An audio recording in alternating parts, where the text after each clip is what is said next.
তিন ফ্রন্টে যুদ্ধ চালানোর চিন্তায় পাগল হওয়ার দশা ইসরায়েলি সেনাবাহিনীর। গাজা উপত্যকা, পশ্চিম তীর ও লেবানন সীমান্ত।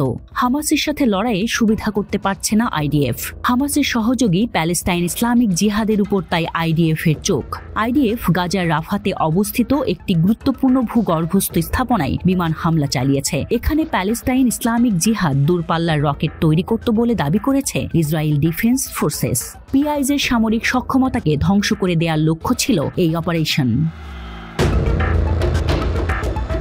ইসরায়েলি সামরিক বাহিনী জানিয়েছে, এখন পর্যন্ত পাওয়া ফিলিস্তিন ইসলামিক জিহাদের বৃহত্তম রকেট তৈরি সাইটটি দক্ষিণ গাজার রাফাতে অবস্থিত এবং ধ্বংস করা হয়েছে।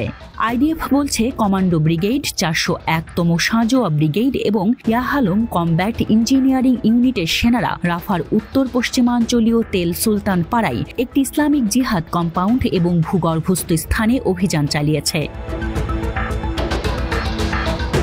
আইডিএফ দাবি করেছে, গাজায় ইসলামিক জিহাদের বৃহত্তম রকেট তৈরি সাইট এবং সাম্প্রতিক বছরগুলিতে এটি শত শত প্রজেক্টাইল তৈরিতে ব্যবহৃত হয়েছিল।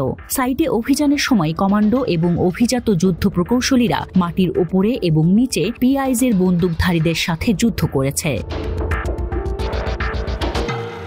গাজা উপত্যকা থেকে লেবানন। পূর্ব লেবাননের নাবিদ শহরের কাছে আইডিএফ হিজবুল্লাহর নির্ভুল ক্ষেপণাস্ত্র তৈরির কারখানায় বিমান হামলা চালানোর দাবি করেছে। এই ক্ষেপণাস্ত্রগুলি অত্যাধুনিক এবং সুনির্দিষ্ট লক্ষ্যবস্তুতে আঘাত হানতে সক্ষম, যা ইসরায়েলি ভূখণ্ডের জন্য সরাসরি হুমকি হয়ে দাঁড়িয়েছে।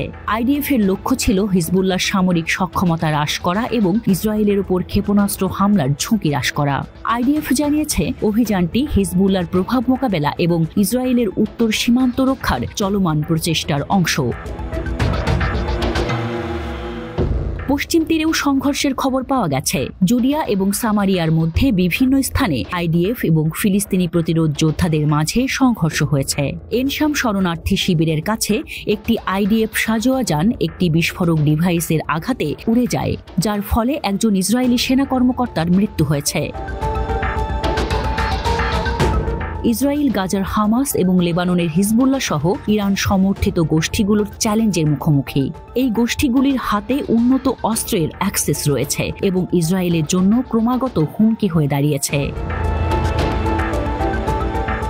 ক্রমবর্ধমান উত্তেজনার মধ্যে বিস্তৃত সংঘাতের সম্ভাবনা নিয়ে উদ্বেগ রয়েছে। ইসরায়েলি মিডিয়ার প্রতিবেদনে বলা হয়েছে, হিজবুল্লাহর আগ্রাসন মোকাবেলায় এবং সীমান্তের কাছাকাছি ইসরায়েলি সম্প্রদায়ের নিরাপত্তা নিশ্চিত করতে ইসরায়েল লেবাননে সম্ভাব্য স্থল অভিযানের প্রস্তুতি নিচ্ছে।